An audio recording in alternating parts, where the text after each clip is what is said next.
Boa noite, pessoal. Vamos aí dar continuidade às nossas atividades da prática administrativa e tributária, tá? Então, fui postando os materiais, conforme vocês devem ter verificado aí no RA, as nossas ações normais, as nossas peças e as correções. Então, trabalhamos com a correção da ação popular, o vídeo no YouTube à disposição de vocês. Aí, trabalhamos com a ação de indenização por desapropriação indireta. Também já subi o vídeo ali. Se vocês tiverem dúvidas, algumas considerações acerca das peças, vocês podem comentar ali no YouTube mesmo, ele é fechado, tá? Só nós que teremos acesso, ou pelo WhatsApp, enfim, ou por e-mail, qualquer aí a rede online, vamos assim dizer, que possamos nos comunicar nesse momento de isolamento social. Nossas aulas permanecerão até essa situação terminar, assim, de modo remoto, tá? Mas acho que é necessário nós conversarmos algumas coisas acerca disso. Estamos desenvolvendo nossas aulas de modo remoto, estou passando os cases para vocês, vocês estão desenvolvendo, estão mandando para mim. Agora já antecipo a informação que nós vamos trabalhar com e-mail institucional, eu vou deixar para que vocês tenham em vários pontos, vou disponibilizar em vários momentos para vocês lembrarem. Agora vocês devem encaminhar o case, ou no caso a peça, para flaviapaz@udc.edu.br, até porque daí isso vai facilitar o meu acesso às atividades de vocês, porque daí não mistura com o meu e-mail particular, tá? Mas o que eu quero colocar para vocês é o seguinte, pessoal.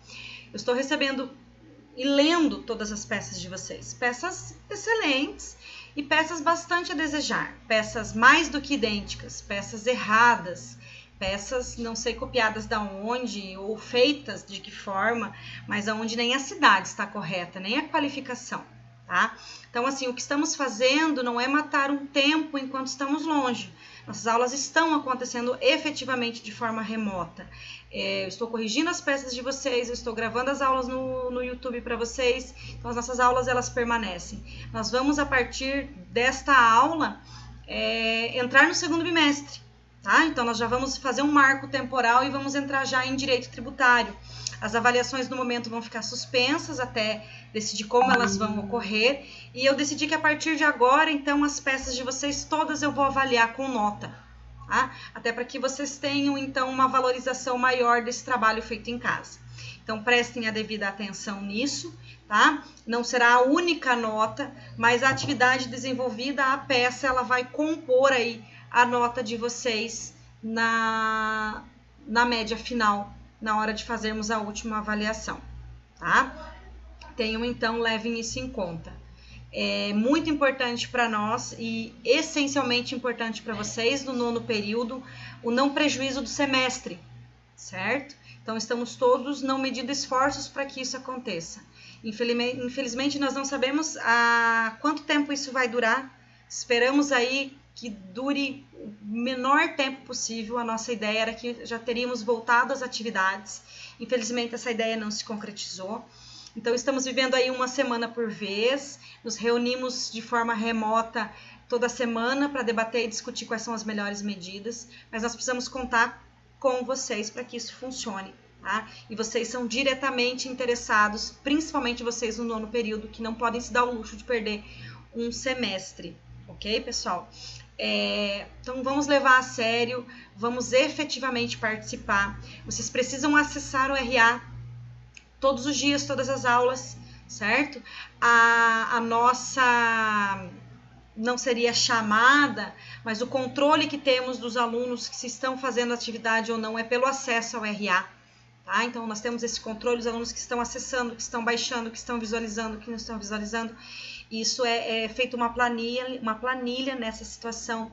Acessem, participem, aproveitem esse tempo longe para que a gente consiga superar essa fase triste da melhor forma possível, tá?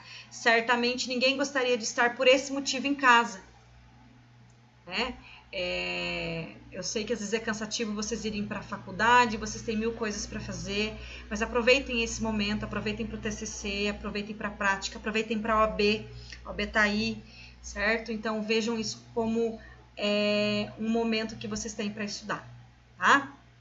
Então, nós vamos, a partir desta aula, ou no caso, a partir da sexta-feira que vem, já entrarmos em tributário. Então, nós já entramos no nosso segundo bimestre, certo?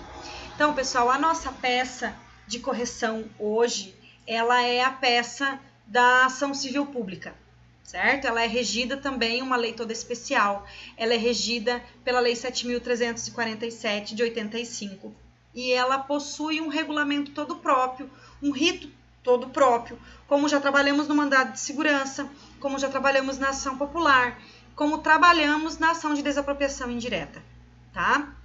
Vejam essa situação, principalmente da existência dessas leis, desses referenciais no VAD de vocês, tá? Repeti isso na aula de desapropriação indireta, volto a falar aqui na questão dessa nossa ação, dessa ação de rito específico, como é o caso da ação popular, da ação civil pública, tá? Então, o que nós temos? Essa nossa ação, pessoal, que é a ação civil pública, ela foi criada lá pela Lei 7.347, lá em 85, e a ideia dela era tutelar direitos e interesses transindividuais, tá? Ela é um instrumento judicial, então, que ela busca a proteção de direitos difusos, direitos coletivos, e o próprio CDC chama ela de ação civil coletiva, tá? Lá no artigo 91 do Código de Defesa do Consumidor, o Código de Defesa do Consumidor chama ela, então, de ação civil coletiva. Então, vejam que ela tem uma outra roupagem, um outro nome, mas não passa da mesma ação, é a mesma ação, tá? Essa nossa ação, a natureza dela é uma ação de rito especial, pré-ordenada por uma tutela específica. E o que ela vem tutelar? Ela vem tutelar patrimônio público e social, o próprio meio ambiente e interesses difusos e coletivos. Então, percebam aqui que eu trabalho com dois roles que são taxativos, o patrimônio público e social e o meio ambiente, e um rol exemplificativo, que é o interesse difuso e o interesse coletivo, tá? Então, eu trabalho aqui com esses três bens tutelados, que na verdade é o que a ação civil pública ela visa proteger. Vocês já tiveram esse quadrinho, tá? Acerca do que são direitos difusos, direitos coletivos e direitos individuais e homogêneos. Ficam os créditos ali, tá um pouquinho pequeno, mas é www.entenderdireito.com.br. Tá? Ele é uma imagem desse site que ele acaba sendo bem fácil de nós entendermos esse ponto. Então, o que é o direito difuso? Ele é um direito para todos.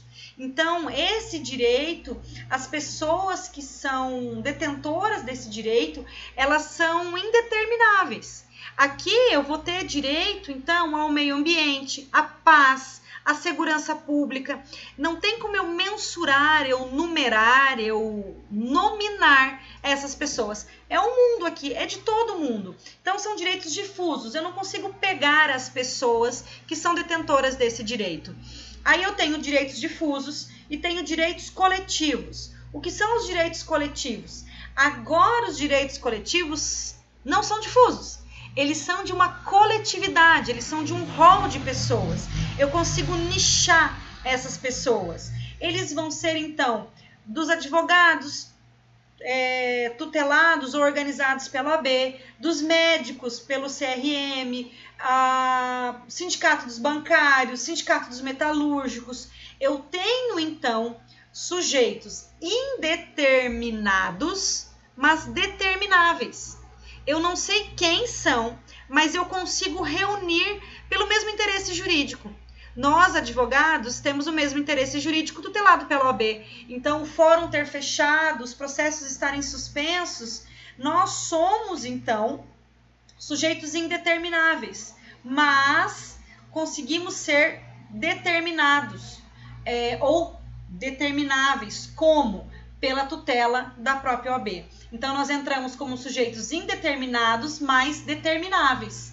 Há uma possibilidade de você nichar essa categoria, de você categorizar essas pessoas. E aí temos interesses individuais e homogêneos, né, que são, então, o interesse do próprio consumidor, o interesse próprio, particular. Então, são interesses que a parte, obrigatoriamente, ela deve ingressar em juízo, buscando, então, a tutela do seu próprio interesse, tá? Nessa linha, é importante para nós comparar, então, a ação civil pública com duas grandes ações constitucionais que estudamos dentro do administrativo, que também são ações cobradas no âmbito administrativo, que é a ação popular e o mandado de segurança, no caso, o coletivo, tá? Então, essas três hipóteses, elas vão proteger direitos meta-individuais, interesses gerais, interesses difusos, interesses coletivos. Na ação popular, eu tenho legitimidade ativa de quem? Do cidadão, portador de título de eleitor, tá? Da pessoa jurídica, pública ou privada, e eu vou entrar, então, contra quem praticou o ato lesivo, contra a moralidade, contra o patrimônio, enfim. Na ação civil pública, eu tenho a legitimidade ativa do poder público e a legitimidade passiva de qualquer pessoa física ou jurídica que pratique o ato lesivo. E o mandado de segurança, os legitimados são os ativos fixados pela Constituição, como nós trabalhamos lá na própria ação do mandado de segurança, em que pese trabalharmos a individual, nós vimos o mandado de segurança coletivo. O que é muito importante aqui, pessoal, é que não cabe a ação civil pública na ingerência política, na questão tributária, na questão de FGTS, na questão previdenciária. Então, eu não posso usar a ação civil pública para essas situações, tá? Para a má gestão do dinheiro público, para a má gestão política.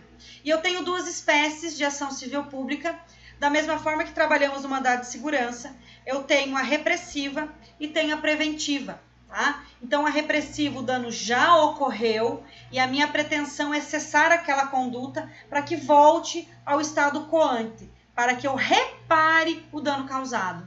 Na preventiva, o dano não ocorreu. Eu quero evitar que esse dano aconteça. Eu quero que aquilo não aconteça. Eu quero a não consumação desse dano. Então, eu tenho uma ação civil pública para reparar os danos que ocorreram em virtude de um ato lesivo ao patrimônio ou à natureza. Ou eu tenho uma ação civil pública para que não ocorra esses atos lesivos ao patrimônio, à natureza, ao meio social, tá? Então, qual que é o meu objeto aqui? O meu objeto ele é condenatório, ele sempre será condenatório. De forma pecuniária, em dinheiro, ou de forma mandamental. Quando ele for pecuniário, então o dano já ocorreu, eu quero a recomposição desse dano. Eu quero a indenização pela recomposição desse dano. Então, ele vai ser pecuniário, vai ser em dinheiro. Quando eu tenho uma condenação mandamental, eu tenho uma sentença que diz que eu não posso fazer. Que eu vou, ou eu tenho que fazer alguma coisa, ou que eu não tenho que fazer alguma coisa. Então, eu posso ter a condenação pecuniária ou mandamental. Como pecuniária e mandamental também. A ação civil pública, então, ela tem uma grande base no Código de Defesa do Consumidor, tá?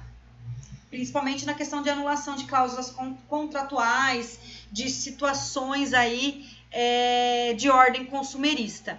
E essa sentença, se ela for negativa, ela vai ser declaratória, que daí ela vai ser de improcedência da ação, tá? O Ministério Público, como ele funciona na minha ação civil pública? Ele funciona, então, como fiscal da lei, custos lege, tá?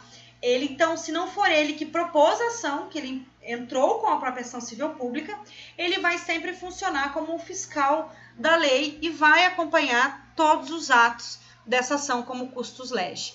Fica facultado ao poder público e outras associações também habilitar-se como litisconsórcio de qualquer das partes. Esses litisconsórcios, eles vão poder acompanhar o processo para que dê o devido andamento, caso até mesmo ele venha a ser abandonado ou fique à deriva, aí, não seja dado formalmente a devida atenção a ele. Em caso de desistência infundada ou abandono da ação civil pública, o Ministério Público ele assume a titularidade ativa. Então, vamos imaginar que uma associação ela entrou com a ação e fechou, ou não teve mais interesse, e sendo realmente fatos ensejadores de uma ação civil pública, o Ministério Público é parte legítima para assumir o polo ativo dessa ação e dar continuidade à ação. Ela não será arquivada. Qual é a competência da nossa ação civil pública? É o foro do local onde ocorrer o dano. Então, o local onde o dano ocorreu, é ali que eu vou ter o foro da ação. É ali que será a minha competência, a minha comarca competente, o município competente, obviamente por comarca, para que essa ação seja proposta, tá? Então, sempre eu tenho que analisar onde ocorreu esse dano. Quem são as partes, tá? Na legitimidade ativa, eu tenho o Ministério Público, ente da administração direta e indireta, associações com pertinência temática e constituídas há pelo menos 1 ano, órgãos públicos, defensoria pública e a OAB, tá? São, então, partes da ação civil pública. E quem é a parte enquanto legitimado passivo? Qualquer pessoa física ou jurídica que cometeu o dano. Então, aqui, independente nessa esfera, se ele for uma pessoa física ou se for uma pessoa jurídica, a parte, ela é, então, a sujeito passivo dessa ação. Então, voltando, o meu sujeito ativo, ele pode ser o Ministério Público, tá? Ente da administração direta ou indireta, associações com pertinência temática, constituídas há pelo menos 1 ano, certo? Aqui engloba partidos políticos, sindicatos, os órgãos públicos, defensoria pública e a OAB. Então, essas são as partes que detêm legitimidade ativa para a propositura da ação civil pública. Quando cabe, ações de responsabilidade por danos morais, patrimoniais, causados por interesses difusos, coletivos, individuais e homogêneos, tá? Eu me reporto lá na questão do artigo 81 do Código de Defesa do Consumidor. E o prazo, ela é imprescritível em 2 situações: na reparação do dano ao meio ambiente e na reparação do patrimônio público lesado por ato ilícito. Nos demais casos, eu vou ter, então, o prazo aí de 5 anos na questão da ação, da propositura da ação. Tá? Lembrando que na questão da reparação do dano, ele é imprescritível. Então, reparar danos ao meio ambiente, reparar danos ao patrimônio público, eu tenho a imprescritibilidade, não corre prazo de prescrição. Fora de reparação de dano, aí sim eu tenho o prazo aí de 5 anos, que são os prazos base que nós trabalhamos dentro do direito administrativo, com algumas exceções aí que nós vamos verificar, tá? É uma ação, então, que não haverá custas, nem emoluentes, honorários periciais ou qualquer outra despesa, tá? Salvo que eu comprove a má-fé dentro dessa ação. Foi uma ação política, uma ação com causa que realmente não dava aso a uma ação civil pública, aí sim eu teria essa condenação quando comprovado só a má-fé, tá? Disposto lá no artigo 18 da Lei da Ação Civil Pública, tá? Então, olha só, pessoal, essa nossa ação, eu vou passar para vocês o modelo da peça, então. A gente vai corrigir a estrutura da peça, tá? Um outro vídeo curtinho, para que vocês vejam a formatação dela dentro de como se procede a ação civil pública, já que ela é uma ação própria e uma ação bem específica, tá? Então, beijo para vocês, cuidem-se, a gente já se vê aí na peça prática e na correção da própria ação civil pública, tá?